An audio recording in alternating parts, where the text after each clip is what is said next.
오늘 이 시간 주시는 하나님의 말씀은 히브리서 11장 6절의 말씀인데요. 오늘 오전에 본문 이어 나오는 말씀입니다. 히브리서 11장 6절 말씀입니다.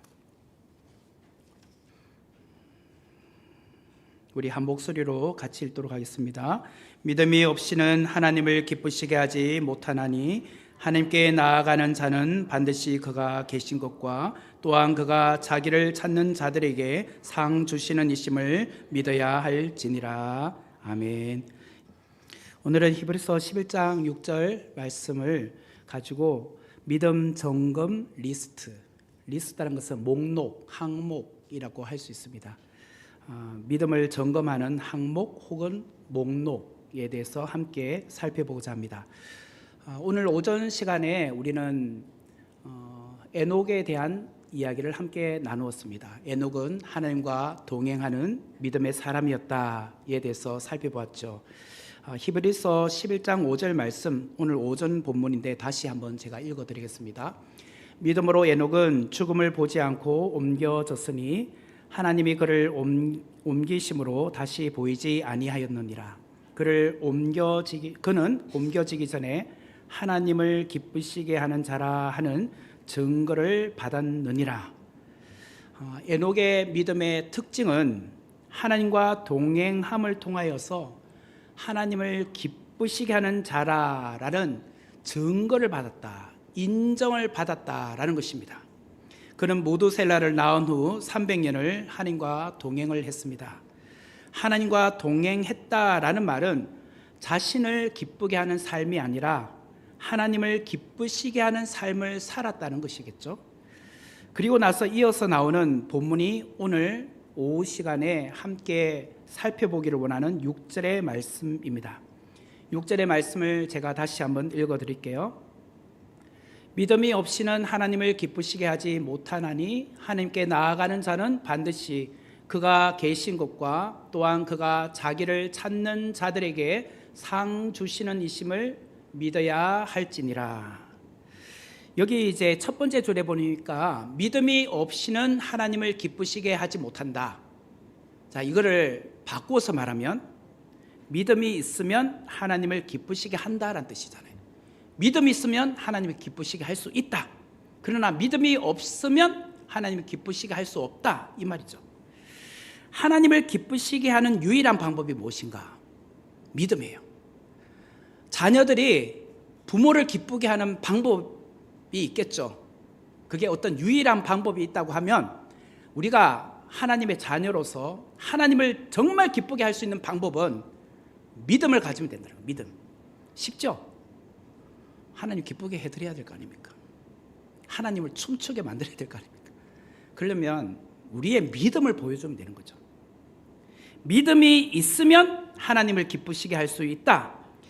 그래서 이 말씀을 통해서 이 시간 저는 믿음 점검 리스트, 그 목록에 대해서 함께 살펴보기를 원하는데 거기는 이제 두 가지를 살펴보고자 합니다. 2년마다 우리가 국가에서 시행하는 건강검진을 하지 않습니까? 건강검진을 하기 위해서 우리는 가까운 병원에 가게 됩니다. 거기 이제 병원에 가면 차트를 하나 받잖아요. 나의 이름과 나의 생년월일이 적혀 있는 어떤 리스트가 적혀 있는 차트를 하나 받게 됩니다. 그 차트에 보면 여러 가지 검사해야 될 목록들이 있습니다. 뭐 혈압, 소변, 심전도, 엑스레이, TP, 시력, 청력, 몸무게, 뭐 이런 여러 가지 항목들이 적혀 있습니다. 그래서 코스를 이렇게 돌면서 하나씩 이제 점검을 받죠. 몸무게도 재보고, 그 다음에 피 검사도 하고, 시력, 청력 검사도 하고, 여러 가지를 다 해서 그 차트에 일목요연하게 다 하나씩 기록을 남깁니다. 그래서 그것을 가지고 이제 의사에게 딱 보여주면 의사가 나의 건강의 상태가 어떠한지를 다 확인할 수 있는 것이죠. 그것처럼 나의 믿음을 점검하는 이런 항목이 있다는 거예요. 목차, 어떤 그런 리스트가 있다라고 생각해 보세요. 그것이 오늘 6절의 말씀인데 이렇게 믿음을 측정할 수 있는 리스트는 뭔가 6절의 말씀을 다시 보면 하나님께 나아가는 자는 반드시 그가 계신 것과 또한 그가 자기를 찾는 자들에게 상 주시는 이심을 믿어야 할지니라. 여기 나의 믿음을 점검하는 리스트는 두 가지입니다. 첫 번째는 하나님이 반드시 계시다는 거, 이걸 믿으라는 거예요. 두 번째는 하나님이 자기를 찾는 자들에게 상 주시는 이시다 라는 것을 믿으라는 거예요. 이 두 가지를 딱 보면은 네가 믿음 있냐 없냐 라는 것을 확인할 수 있다는 거예요. 그러면 먼저 하나님이 반드시 계심을 믿는 것, 이게 믿음 측정의 그 점검의 리스트다. 첫 번째다. 오늘 예배 자리에 나오신 분들 중에 하나님이 계시는지 하나님이 계시지 않는지 잘 안 믿어지시는 분 있나요?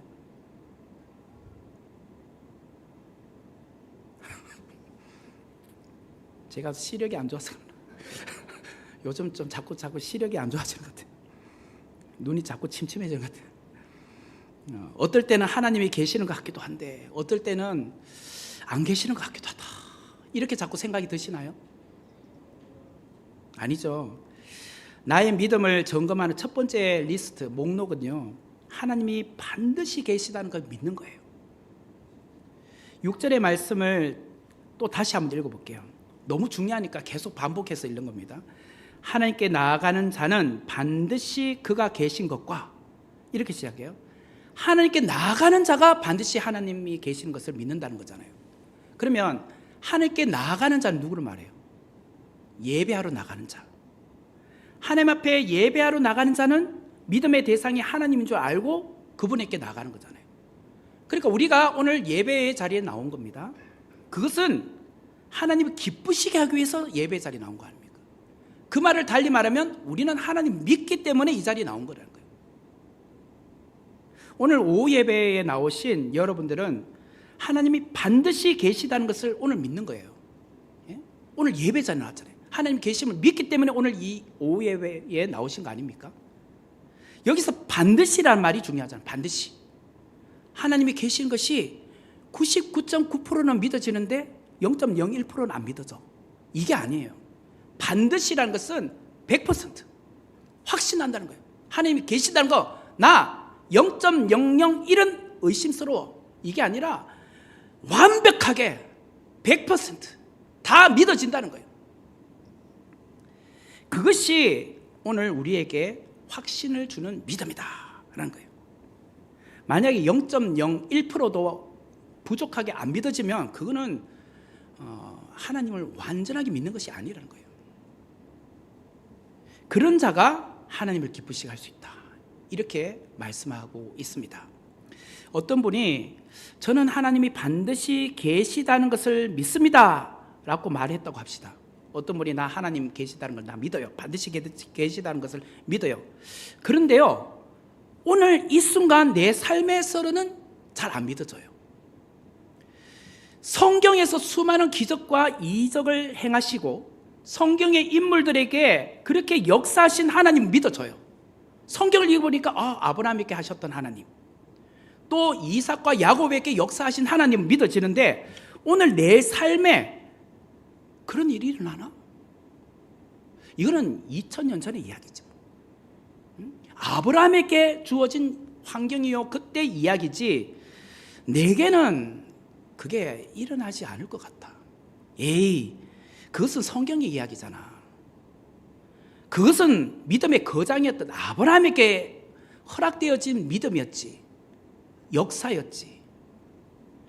그러면서 반드시 하나님이 내 삶 속에도 기적이 일어난다는 것에 대해서는 뭔가 의심하는 거예요. 그러면 우리는 오늘 성경 말씀을 100% 반드시라는 말에 우리는 확신 가운데 믿지 않는 거예요. 우리는 기다림의 시간이 길어질수록 내 믿음의 한계가 자꾸 드러나는 것을 보게 됩니다. 빨리 응답되지 않고 지체되는 것에 하나님의 존재가 의심스럽게 시작을 하는 거죠. 하나님은 계시는데 혹시나 나를 버린 건 아닐까? 잊어버린 건 아닐까? 하나님은 계시는 걸 믿어요. 그런데 지금 나에게는 안 오시는 것 같아요. 그러면서 하나님의 존재를 의심하기 시작을 하는 거예요. 하나님은 성경에 나오는 인물들에게는 역사하신 분이겠지만 오늘 내게는 역사하지 않는 하나님처럼 느껴지는 거예요. 마치 우리 집에 가면 벽에 어떤 액자가 걸려 있다고 합시다. 그 성화, 예수님의 그런 성화 아니면 하나님, 그런 액자를 보면서 있는 것과 똑같은 거 아니겠습니까? 하나님은 분명히 여기 계시는 것 같은데 말씀 안 하잖아요 지금. 근데 액자 속에 계시는 하나님, 마치 이런 것 같아요. 돌아가시는 부모님의 영정사진을 여러분 집에다가 거실에다가 이렇게 걸어 놓았다고 합시다. 늘 그걸 보면서 아버지를 그리워하고 또 어머니를 추억하지 않습니까? 하늘나라에 계시는 우리 아버지, 우리 어머니를 생각하면서 아버지 잘 계셔요? 어머니 어떻게 지내세요? 천국에서 어떻게 지내세요? 우리가 아무리 그렇게 말해도 그 액자 속에 계시는 아버지와 어머니가 나에게 답변하지 않았잖아요. 마치 그런 것처럼 하나님은 과거 이스라엘 백성들에게만 함께 하셨던 하나님이지 내게는 지금 오늘 이 순간에는 역사하지 않는 하나님처럼 느껴지면 그거는요 하나님 기쁘시게 하는 게 아니에요.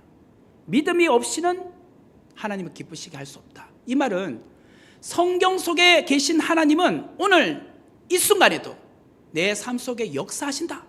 이걸 확신하며 믿는 거예요. 하나님은 어제나 오늘이나 영원토록 동일하신 분이다. 과거 출애굽한 이스라엘 백성들을 홍해의 길을 내어주신 것처럼 오늘 하나님은 내 삶 속에 새 일을 행하시는 분이다. 반드시 광야의 길을 사막의 강을 내시는 분이다. 이걸 믿으라는 거예요. 이걸 믿어야 하나님 기쁘시게 할 수 있죠. 그런데 믿는데 오늘 나에게는 적용하지 않으니까 안 믿어지는 거예요. 가나안 땅을 허락하시겠다고 약속하신 하나님께서 이스라엘 백성들을 위하여 견고한 여리고성도 무너뜨려 주셨잖아요. 그처럼 하나님은 오늘 내 앞에 있는 여리고성과 같은 큰 난제, 그 문제도 하나님께서 해결해 주신다, 무너뜨려 주신다는 걸 믿으시라는 거예요. 성경의 수많은 병자들을 고쳐주신 예수님께서 오늘 병마와 실험하고 고생하고 있는 성도들에게 부활이요 생명 되신다는 것을 믿으시라는 거예요. 그러므로 하나님께 나아가는 자는 반드시 그가 계신 것을 믿어야 한다는 거예요. 하나님의 존재를 머리로만 믿지 말라는 거예요. 머리로 아는 것과 내 삶 속에 경험되어지는 하나님은 달라요. 성경 안에서만 하나님으로 계시지 않고 내 삶 속에 정말 지금도 공급하시고 도우시고 함께 하시고 역사하시는 하나님을, 그 하나님을 체험하시라는 거예요. 이게 중요한 거예요. 성경 공부, 성경 지식 그렇게 많이 해도 아브라함의 하나님이 나의 하나님이 되신다, 내게도 일하시는 하나님이시다, 내게도 은혜를 베풀어 주시는 하나님이다, 나를 간증의 주인공으로 만들어 주시는 하나님이다, 이걸 오늘 못 믿는다면 오늘 우리는 하나님께 나아가는 자는 반드시 그가 계신다는 것을 믿지 않는 거예요. 문자적으로만 알지 말라는 거예요. 오늘 그 이야기를 제가 하는 거예요 지금. 그렇게 하려면 저희 간증을 해야 안 되겠습니까? 금요일날 간증이 아닌 다른 간증을 할게요. 짧게 할게요. 짧게. 안 들어봤던 간증이에요. 근데 조금 복합적인 게 있어요. 저희 가족은 미국에서 한 5년 반을 살다가 2011년도 6월에 서울시 서초구에 있는 그 당시 한 1,700명 정도 되는, 작년이 1,700명 정도 되는 교회로 청빙받았어요. 미국에서 스카웃된 거예요. 그래서 한국으로 오게 됐어요. 그래서 저는 미국에 있을 때 인터뷰를 다 했어요. 그래서 언제 나올 수 있느냐 해서 그때 좀 나갈 수 있다. 그래서 이제 곧바로 그 교회로 부임하게 됐어요. 그래서 저희 가족은 서초구 양재동에 살게 되었습니다. 그러다가 이전교회를 사임하고 2016년도에 양재동에서 교회를 개척하게 되었습니다. 2016년도 한 연말쯤에 제가 사는 집에서 도보로 한 30초, 1분도 안 걸려요. 그 앞에 신분당선 양재 시민의 숲역이 이제 개통이 됐어요. 양재 시민의 숲역이 개통이 된 거예요. 그러면서 강남역에서부터 수원 광교까지 이제 길이 뚫리게 된 거죠. 지하철이 쫙 뚫린 거예요. 그리고 강남역에서 양재역, 그 다음에 양재 시민의 숲역, 그 다음에 청계산역, 그러면서 이제 판교 쪽으로 내려가는 거예요.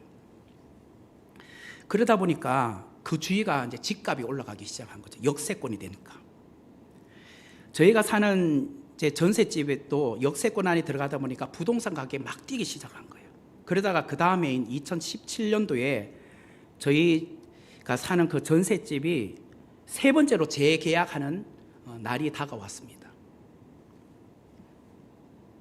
그 2017년도 5월 14일 날이었어요. 그날이 주일이었습니다. 주일 예배 다 마치고 집에 이제 저녁에 집에 와 있는데 전셋집 주인이 저에게 핸드폰으로 전화가 왔습니다. 이틀 후 5월 16일 화요일까지 전세비 1억을 올려주면 살 수 있다는 거예요. 세 번째 계약할 때. 그렇지 않으면 월세를 올려 60만 원을 더 내라는 거예요. 야, 이게 뭐 개척교회 목사가 무슨 돈이 있습니까? 1억도 없고 60만 원 더 내는 것도 힘들잖아요. 그래서 저는 아내와 역세권에서 조금 멀리 떨어져 있는 외곽으로 우리 이사 가자. 사실 그때 멀리 이사도 못 갔어요. 갈 수 없는 게 저희 아들이 하고 딸이 다 그 학교를 그 주위에 다니고 있었기 때문에 옮길 수도 없는 거예요. 그렇게 집주인이 답변을 달라는 이틀 후 화요일이 되었어요. 제 2017년도 5월 16일 화요일이 되었어요. 그날 화요일 아침에 아내 핸드폰으로부터 문자 한 통이 딱 들어왔어요. 무슨 문자냐? 송파구 위례신도시 서울주택공사 SH공사예요. 로부터 장기전세 아파트에 추가 당첨됐다는 거예요. 저희 부부가 오늘 집주인한테 말해줘야 될 그날에 아침에 추가 당첨이 됐다는 거예요. 위례신도시에.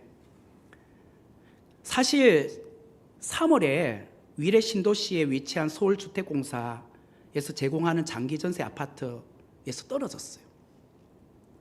67번, 후보 67번이었어요. 그러니까 우리는 67번이니까 당연히 될 거라고 생각도 안 했죠. 그래서 기억 속에 잊어버렸어요. 그런데 양재동 전셋집 주인께서 오늘 이날 결과를 알려달라고 하는 그날 아침에 아내 문자로부터 추가 당첨됐다는 거예요. 후보 67번이 됐다는 거예요, 지금. 그 순간 세상 말로 말하면 소름이 돋았어요, 소름이. 요즘 아이들 표현으로 말하면 닭살이 돋았어요, 닭살. 닭살 돋죠, 막. 전율이 막. 누가 하셨죠? 하나님 하셨죠. 저희 가족은 정말 하나님께서 살아계시다는 것을 그때 또다시 체험했습니다. 그렇게 우리 가족은 꿈에도 그리던 위례 신도시, 그것도 새 아파트, 처음으로 입주하는 데 들어가게 된 겁니다. 그리고 이곳 선목교회에 부임하기까지 우리 가족은 송파구에 있는 위례 신도시에 살게 된 거예요. 사실 저와 아내는 개척교회를 섬기며 교인 한 명이 오든지 두 명이 오든지 묵묵하게 새벽기도를 빠트림없이 드리고 있었습니다. 코로나 3년 기간 중에 정부가 셧다운을 시켜서 잠시 멈춤의 시간이 있었잖아요. 그때도 교인들은 아무도 안 나와도 저와 아내는 그 빈 예배당에 주일 예배를 단 둘이만 예배 드렸습니다. 어쩌면 하나님께서 그런 모습을 보시고 계셨는지도 몰라요. 누가 알아주든지 안 알아주든지 매 새벽마다 성실하게 말씀을 전했고 주일 강단에 말씀 전했던 것을 하나님은 보고 계셨던 거예요. 그런 중에 2022년 7월 22일 2022년도는 그해 11월 달에 저를 이제 청빙하고자 공동회의 한 그 해예요. 그해 여름 7월 22일 날 금요일에 갑자기 새벽기도 가려고 하는데 뭔가 왼쪽 눈에서부터 검은 것이 이렇게 먹구름처럼 이렇게 뭔가 올라오기 시작하는 거예요. 서서히. 여러분 밑으로 보니까 그 밑으로는 뭐가 안 보이기 시작한 거예요. 저는 그것도 몰랐어요. 그래서 이제 아침에 집 가까운 제 위례에 있는 안과를 갔더니 그 의사 선생님이 망막박리라는 거예요. 빨리 가야 된다는 거예요. 빨리 큰 병원에 가서 오늘 당장 수술해야 된다는 거예요. 이게 망막박리가 검정색 눈동자를 가리면 실명이 된다는 거예요. 그 흰 눈동자에서 이렇게 서서히 올라오고 있는 거죠. 그래서 집 가까운데 강남구 일원동에 있는 삼성 서울병원에 가게 되었습니다. 만약 그 망막박리가 하루만 뒤에 토요일 날 발견이 되었다, 주일 날 발견이 됐다면 저는 주말이기 때문에 안 갔을 겁니다. 저는 의학 지식도 없었기 때문에 뭐 월요일 날 가면 되겠지, 뭐 검정색 올라와도 뭐 그걸 제가 망막박리라는 거 그때 처음 알았어요. 아, 월요일 날 가면 되겠지. 왜? 이제 주말이잖아. 내일 예배가 급하잖아요. 말씀 준비하는 게 급하잖아요. 이거는 몸은 내일 가서 체크하면 되잖아요. 근데 이걸 금요일 날 알게 하신 거예요. 금요일 날. 그리고 7월 22일 날은 이제 휴가철이 된 거예요. 의사들도 많이 휴가를 가고 있었어요. 그리고 내일부터 주말이잖아요. 근데 그 주말이 시작되는 금요일 저녁 9시 30분에 수술을 시작하게 하신 거예요. 무려 3시간 동안 전신 마취로 저는 여기 왼쪽 눈을 흰 눈동자를 4군데 뚫었습니다. 뚫고 거기에 기계가 들어가지고 그 망막을 붙이고 그 다음에 가스를 채웠어요. 그러면서 저는 1달 반 동안 엎드려서 살았습니다. 그 무더운 여름철에 침대를 코박고 잤습니다. 그리고 하루 종일 고개를 푹 숙이고 살았습니다. 고개를 이렇게 들면 망막이 떨어진다고. 그 가스로 참 밀어놓고 서서히 가스가 빠져야 눈이 보인다는 거예요. 이래 눈은 뜨고 있어도 왼쪽 눈 하나도 안 보이는 거예요. 그런 생활을 1달 반을 했어요. 그렇게 7월 20일 날 이렇게 끝나고 1달 반쯤 지나니까 이제 9월 초순이 된 거예요. 9월 첫째 주간에 최 목사님으로부터 연락이 온 거예요. 선목교회 오라는 이야기죠. 그렇게 연결된 거예요. 저는 그 1달 반 동안 엎드려서 뭘 한 줄 아십니까? 하나님, 저에게 마지막 기회를 달라고. 교회도 지금 코로나 때문에 어렵죠. 저도 이렇게 몸이 이렇게 상태가 이렇죠. 그래서 하나님, 삼손이 머리 깎이고 마지막으로 한 번만 기회를 달라고 한 것처럼 저는 하나님 앞에 정말 기도 많이 했습니다. 한쪽 눈은 보이지 않으니까 어떻게 했느냐, 핸드폰 그 유튜브 틀어놓고 창세기부터 요한계시록까지 그냥 들었어요. 계속 들으면서 계속 기도했습니다. 하나님, 저에게 마지막 기회를 달라고. 하나님께서 저를 유학까지 보내주시고 공부하게 하셨는데 마지막으로 한 번이라도 기회를 달라고. 남은 인생 정말 주님을 위해서 쓰임받는 종이 되고 싶다고. 그렇게 해서 정말 눈꽃만한 그런 가스가 남았을 때, 이제 운전이 가능한 시점이 되었을 때 선목교회로부터 연락이 온 거예요. 사랑하는 성도 여러분, 여러분의 삶이 고달프고 힘들 때일수록 누구를 의지하고 누구를 바라보고 계십니까? 사람을 기쁘시게 하며 그 사람을 기대한다면 그 기대한 만큼 여러분은 실망이 크실 겁니다. 하나님을 기쁘시게 하십시오. 하나님을 바라보고 하나님을 의지한 만큼 하나님도 우리에게 큰 은혜를 베풀어 주실 거예요. 하나님은 절대로 우리를 실망시키지 않으시는 분입니다. 하나님은 반드시 살아계세요. 이 사실을 믿으라는 거예요. 하나님 반드시 살아계시다.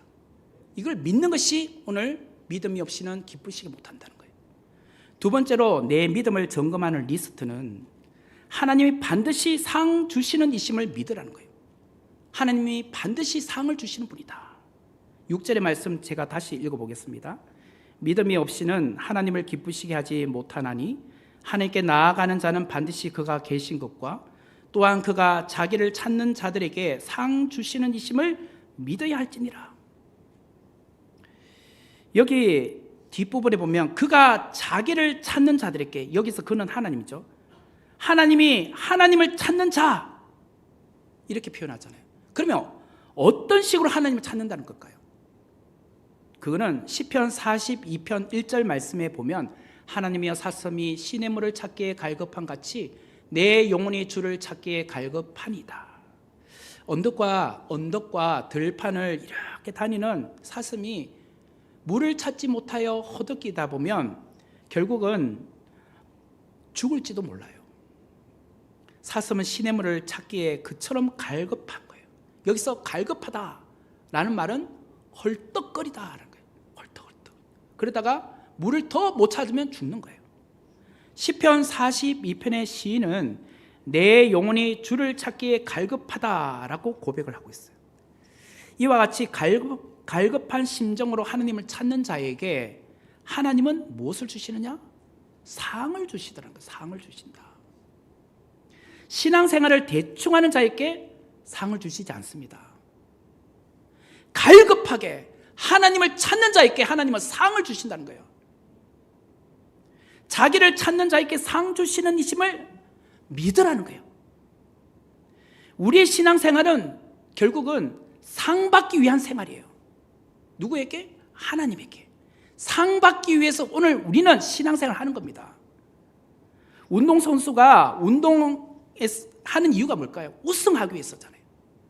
우승하기 위해서 열심히 훈련하는 거 아닙니까? 마찬가지로 우리의 신앙생활은 하나님으로부터 상 받기 위하여 경건 훈련하는 겁니다. 운동선수가 자기 먹고 싶은 거 다 먹으면서 쉬는 거 다 쉬면서 어떻게 금메달 땁니까? 성도가 자기 하고 싶은 거 다 하면서 어떻게 경건에 힘쓰면서 나중에 상 받을 수 있습니까? 좀 힘들죠. 새벽기도 오는 거 힘들죠.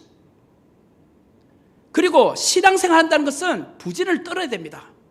훈련하는 거잖아요. 이게 경건의 훈련. 그렇게 안 하고 어떻게 상 받습니까? 편안하게 있으면 상 받았습니까? 아니요. 여러분에게 질문을 던져볼게요. 여러분은 구원받기 위해서 신앙생활을 하고 있습니까? 구원을 받기 위해서 신앙생활을 하고 있습니까? 맞습니까? 아닙니까? 아니죠. 우리는 예수님을 믿는 순간 이미 구원을 받은 사람입니다. 이미 구원을 받았어요. 그러면 예수님 믿고 왜 우리는 하나님을 섬기며 예배드리고 기도하고 봉사하고 살아가고 있죠? 교사도 하고 왜 하는 겁니까? 이미 구원받았는데. 구원받았으면 더 이상 할 필요 없잖아요. 신앙생활 그렇게 열심히 할 필요가 무엇이 있습니까? 결국은 상 받기 위함이에요. 상 받기 위해서. 이미 우리는 다 구원받았지만 상이 있잖아요. 상. 그 상을 위해서 우리는 지금 열심히 신앙생활 하는 겁니다. 천국에 가면 일평생 주를 위하여 헌신했던 사도 바울이나 사도 베드로나 또 예수를 믿다가 순교한 스데반 집사님과 같은 분도 있겠죠? 그분들의 상이 클까요? 아니면 예수님께서 돌아가실 때 옆에 있었던 강도가 예수여 당신의 나라에 임하실 때 나를 생각하소서 라고 하자 예수님이 내가 진실로 진실로 너에게 이르노니 오늘 네가 나와 함께 낙원이 있으리라. 그래서 그 사람은 천국 갔어요. 그 강도가 받을 상이 클까요? 사도 바울, 베드로, 스데반과 같은 집사님이 상이 클까요? 아니면 강도가 상이 클까요? 아니면 같을까요? 당연히 다르죠. 사도 바울이나 베드로나 스데반과 같은 사람들이 더 큰 상을 받겠죠. 고린도전서 3장 12절에서 15절의 말씀을 보세요. 이 터는 예수 그리스도라. 만일 누구든지 금이나 은이나 보석이나 나무나 풀이나 짚으로 이 터 위에 세우면 이 터는 예수 그리스도죠. 각 사람의 공적이 나타날 터인데 이 공적이라는 것은 행실이에요. 일, 사역. 그 날이 공적을 밝히리니 이는 불로 나타내고 그 불이 각 사람의 공적이 어떠한 것을 시험할 것임이라. 만일 누구든지 그 위에 세운 공적이 그대로 있으면 상을 받고 누구든지 그 공적이 불타면 해를 받으리니 그러나 자신은 구원을 받되 불 가운데서 받은 것 같으니라. 여기 보면 6가지 재료가 나와요. 금, 은, 보석, 나무, 풀, 집. 이 터는 곧 예수 그리스도죠. 그러니까 예수 그리스도라는 믿음의 터 위에 지금 금으로, 은으로, 보석으로, 나무로, 풀로, 짚으로 집을 지었다는 거예요. 자, 모두가 겉으로 보면 다 믿음이 있어요. 그럴싸한 그런 집 모양을 다 갖추었어요. 그러나 때가 되면, 이제 주님이 다시 오시는 심판의 때가 되면 공적이 나타난다. 불로 나타내고 그 불이 각 사람의 공적이 어떠한지 시험하신다. 심판의 때가 되면 불에서 변치 않는 금이나 은이나 보석으로 지은 그 집들은, 건물들은 그대로 남아있지만 나무나 풀이나 짚으로 지은 건물들은 불에 타버리고 없어질 것이다. 이게 오늘 본문이에요. 그러면서 고린도전서 3장 14절의 말씀, 고린도전서 3장 14절에 만일 누구든지 그 위에 세운 공적이 그대로 있으면 상을 받으리라. 공적이란 아까 제가 일, 행위, 업적이라고 했어요. 헬라어로는 에르곤이라고 하는데 그 뜻은 일, 행위, 업적이에요. 주님은 우리의 행위를 보세요. 우리의 업적을, 사역을 보시고 그대로 있으면 상을 주신대요. 사도 바울, 사도 베드로, 스데반 집사님과 같은 그 믿음의 사람은 막 불이 지나갈 때 그 행위와 사역 그대로 남아있잖아요. 그럼 상을 받는 거예요. 하지만 반대로 강도와 같은 경우는 어떠냐? 고린도전서 3장 15절이에요. 누구든지 그 공적이 불타면 해를 받으리니 그러나 자신은 구원을 받되 불 가운데서 받은 것 같으니라. 예수님과 함께 십자가상에서 달렸던 그 회개한 강도를 보세요. 그는 불 가운데 구원은 받았어요. 그런데 공적은 불타고 없어요. 왜? 해놓은 게 없으니까. 이 땅에서 주님을 위해서 한 게 없으니까. 하나님 앞에 갔을 때 받을 상이 없다는 거예요. 이런 예화를 한번 들어볼게요. 집에 불이 났어요. 잠을 자다가 불이 났다라는 사실을 알고 급하게 몸만 빠져나갔어요. 그러다 보니까 집안에 있는 귀중품도 못 챙겨 나오고 본인도 옷을 갖춰 입지 못하고 그냥 헐레벌떡 그냥 뛰어나왔어요. 겨우 자신의 몸만 살아나온 거예요. 근데 집은 다 타버렸네. 근데 자기의 머리카락도 막 그 스름이 걸러서 이제 냄새가 나네. 근데 정신 차리고 보니까 이곳 저곳에 화상 흉터가 생기기 시작하네. 화상 자국이 보이기 시작한 거예요. 내 모습을 보니까 너무 초라하잖아요. 나 분명히 구원받았잖아요. 살아남았으니까. 그러나 구원받았다고 끝나는 겁니까? 해를 받았잖아요. 아무것도 남은 게 없잖아요. 아무것도. 십자가의 상의 강도가 이런 모습이란 거예요. 구원은 받았어요. 네가 오늘 나와 함께 낙원이 있으리라. 구원은 받았죠? 그러나 아무런 공적이 없잖아요. 쌓아놓은 상이 없잖아요. 이 땅에서 평생 그냥 지멋대로 살아갔는데 마지막 순간 그냥 구원받았을 뿐이지 하나님 앞에 갔었을 때 받을 상이 없더란 거예요. 초라한 구원이죠. 천국에 가면 이 땅에서 예수님을 주로 고백했던 믿음의 사람들 다 만나게 됩니다. 그런데 각자에게 주어진 상급이 다 달라요. 자, 베드로에게 주실 상, 바울에게 주실 상, 스데반 집사님께 주실 상이 어떻게 강도에게 주실 상하고 똑같을 수 있겠습니까? 다르죠, 당연히. 여러분은 그러면 천국에 갔었을 때, 이제 우리는 다 구원받았어요. 그럼 천국에 갔을 때 어떤 상 받기를 원합니까? 갔더니 옆에 있는 권사님은 너무 큰 상을 받고 있어. 근데 나는 아무것도 없네. 초라하네. 자그마한 거 그냥 겨우 하나 딸랑 받았네. 얼마나 초라하겠습니까? 마태복음 5장 11절과 12절의 말씀. 나로 말미암아 너희를 욕하고 박해하고 거짓으로 너희를 거슬러 모든 악한 말을 할 때에는 너희에게 복이 있나니 기뻐하고 즐거워하라. 하늘에서 너희의 상이 큼이라. 너희 전에 있던 선지자들도 이같이 박해하였느니라. 하늘에서 받을 상 가운데 가장 큰 상이 무엇이냐? 예수님 때문에 이 땅에서 핍박받고 고난받다가 순교한 사람들 봐. 이 받는 상이 가장 크다는 거예요. 총뿌리를 겨루고 칼을 목에 대고 예수님 부인하면 살려줄게. 그때에 나는 죽으면 죽을지 지언정 절대로 예수님 부인하지 않을 거야. 저는 예수님이 나의 구세주를 믿어요. 그러면서 탁 돌아가시는 상이 가장 크다는 거예요. 어떻게 그분하고 배교한 사람이 똑같을 수 있겠습니까? 사도 바울을 보십시오.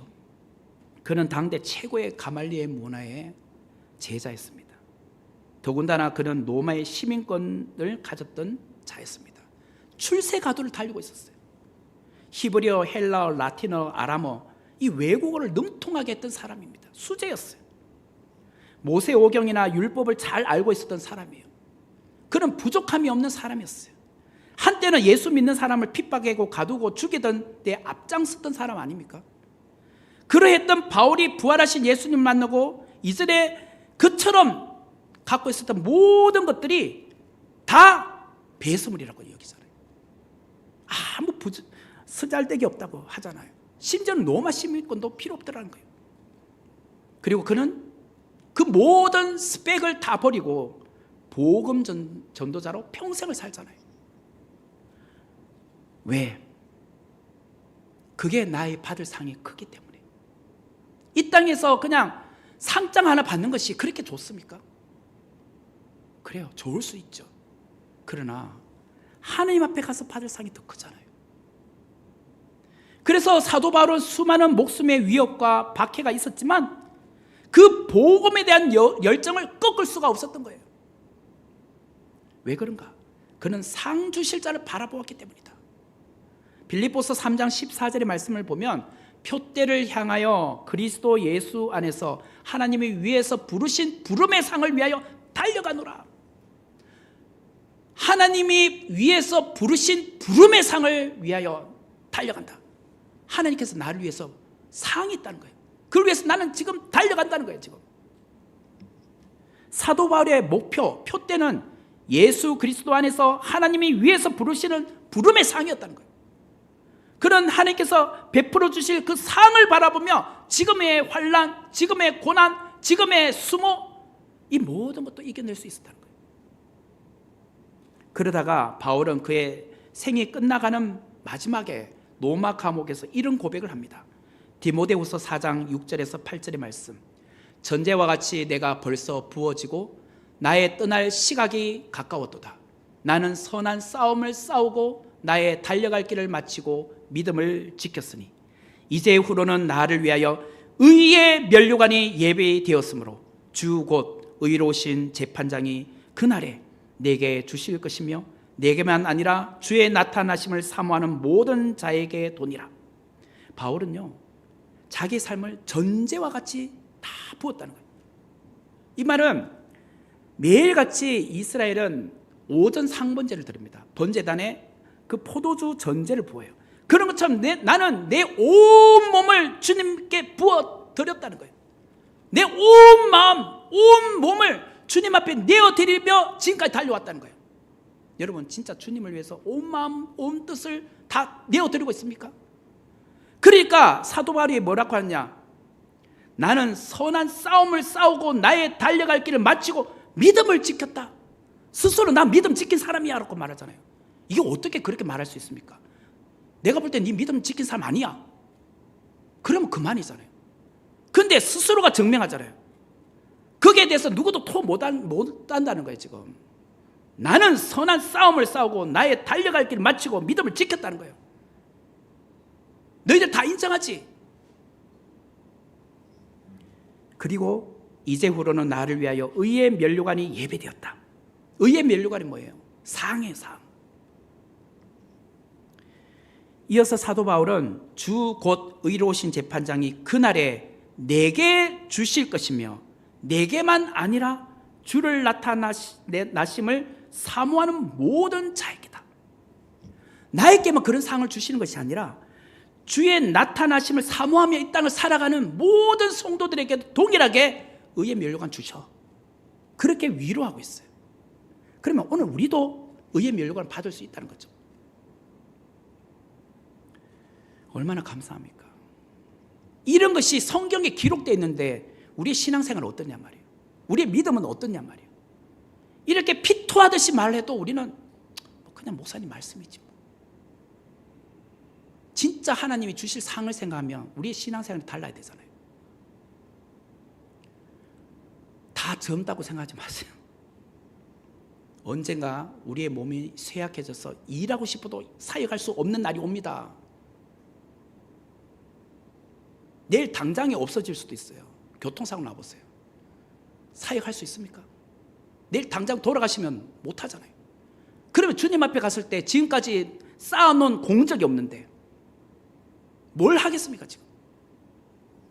여러분, 우리가 어느 기관이나 단체에서 상장과 상패를 받아도 얼마나 기뻐요. 과학자들이나 문학가들이나 또 정치 지도자들은 세상 사람들이 그렇게 인정해주는 노벨상 받고 싶어 하잖아요. 그리고 그 금액도 대단하게 큽니다. 영화인들은 오스카상을 그렇게 명예롭게 생각하지 않습니까? 우리는 뭐 대통령상, 국무총리만 상만 받아도 아마 집에 막 액자에 걸어놓고 막 사람들 지난다는 통로에다 막 보란 듯이 놔둘 것 같아요. 아마 집에 뭐 교장상만 받아도 그렇게 하지 않겠어요? 뭐 심지어는 성경 암송대회 1등 했다고 김호시 목사 광 찍어줘도 집에 막 액자상 걸어놓고 그런가요? 이 땅에서 받는 상도 그처럼 우리는 귀하게 여기는데 하나님이 주실 상을 생각해 보세요. 이런 이야기를 들은 적이 있어요. 우리가 하늘나라에 가면 3번 놀란대요. 3번. 하늘나라에 갔을 때 3번 놀란대요. 첫 번째는 내가 상상도 못했던 영광스러운 아름다운 천국에 와 있다는 거. 야, 내가 천국에 와 있네. 여기에 깜짝 놀라는 거예요. 두 번째, 그곳에 꼭 만날 거라고 생각했던 그 사람이 안 보여. 그 사람 어디 갔지? 안 왔네. 그래서 깜짝 놀라고. 세 번째, 그곳에서 예상치도 못된 사람이 와 있는 거예요. 저 사람은 안 올 것 같았는데 와 있다는 거예요. 그런데 그 중에 가장 놀라운 건 뭘까요? 내가 그곳에 와 있다는 거. 그런데 그냥 와 있는 것이 아니라 하나님께서 나에게 큰 상을 주신다. 모든 사람이 지켜보는 앞에서 박수 받으면서 하나님이 우리에게 딱 개개인에게 이름을 부르면서 상을 준다고 생각해 보세요. 누구 다 의의 면류관 다 씌워주고 얼마나 감동스럽겠습니까? 옆에 있는 강도는 부러워할 겁니다. 막 나도 잘 살걸, 믿음으로 살걸. 계시록 22장 12절과 13절의 말씀이에요. 보라, 내가 속히 오리니 내가 줄 상이 내게 있어. 내가 줄 상이 내게 있다는 거예요. 각 사람에게 그가 행한 대로 갚아주리라. 우리가 행한 대로 갚아준다는 거예요. 그 상을. 나는 알파와 오메가라. 처음과 마지막이요. 시작과 마침이라. 보세요. 요한계시록 22장은요. 성경의 마지막 장이에요. 그 마지막 권, 마지막 장이에요. 22장이 끝이에요. 마지막에 사도 요한이 말하잖아요. 보라, 내가 속히 온대요, 주님이. 그러면서 내게 줄 상을 갖고 온다는 거예요. 상이 있대요. 근데 그 상은 내가 이 땅에서 어떻게 행했느냐, 그걸 갖고 보시면서 준다는 거예요.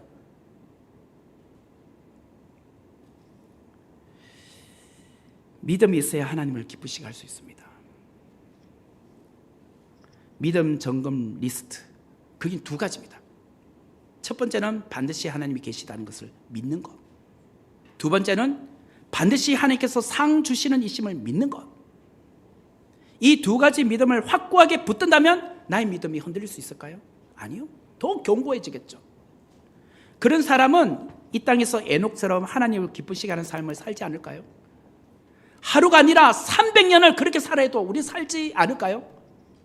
성도 여러분, 하나님께서 반드시 계시다는 것을 믿으십시오. 하나님께서 반드시 상 주시는 심을 믿으십시오.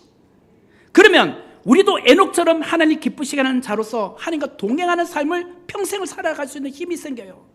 그러니까 이제 우리 선목교회 모든 성도님들 그냥 대충 살지 맙시다. 믿음으로 헌신하며 우리가 정말 일할 수 있을 때 정말 몸을 다 바쳐서 전제와 같이 부어드리는 그런 모든 성도들이 되기를 주의 이름으로 축원합니다. 이 말씀 생각하시면서 믿음이 없이는 우리 같이 찬양하겠습니다.